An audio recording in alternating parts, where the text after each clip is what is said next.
আল জাজিরাতে একটা ভিডিও প্রকাশ হয়েছে, সেখানে 5 জন পুলিশ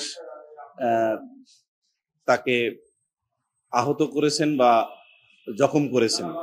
যে সেই 5 জনে আমার এই 2 জন পুলিশ আসামি নেই, আমি এটুকু বলতে পারি। হেড ইনজুরিতে মারা গেছেন। আইসিটি বিডি 1/2025 মামলার উপস্থিত এবং অনুপস্থিত সকল আসামিদের বিরুদ্ধে চার্জ গঠন করেছেন। আমি 2 জন আসামির পক্ষে প্লিড করেছি, একজন সুজন চন্দ্র রায় এবং আরেকজন এএসআই আমির হোসেন। আমার এই আসামি 2 জনের বিরুদ্ধে যে চার্জ গঠন করা হয়েছে এবং যে চার্জ বাংলায় পড়ে শোনানো হয়েছে, তা আমার মেমোরিতে যেটুকু ধারণ করেছি, যেটুকু বুঝেছি, সেই অনুসারে বলছি যে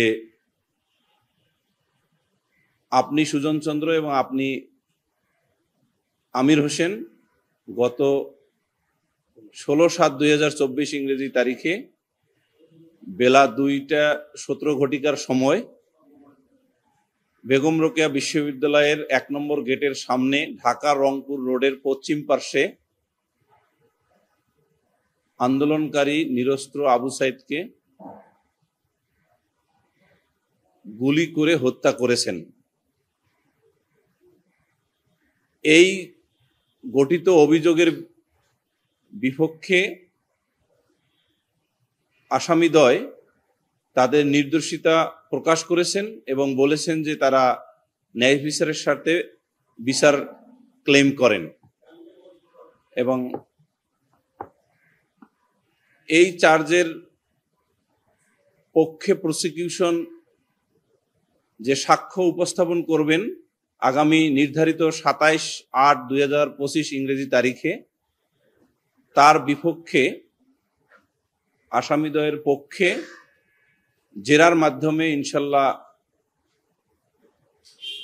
প্রমাণ করতে চেষ্টা করব দৃঢ়ভাবে যে তাদের গুলিতে ডিসিস্ট আবু সাইদ মারা যাননি, বরং প্রসিকিউশন ম্যাটেরিয়ালসে প্রদত্ত যে সুরতহাল রিপোর্টে উল্লেখ আছে যে হেড ইনজুরিতে মারা গিয়েছেন,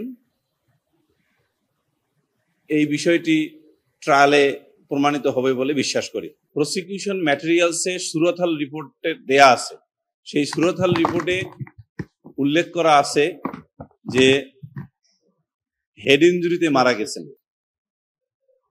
এবং এই হেড ইনজুরিটা এই গুলিবর্ষণের আগে দেখবেন যে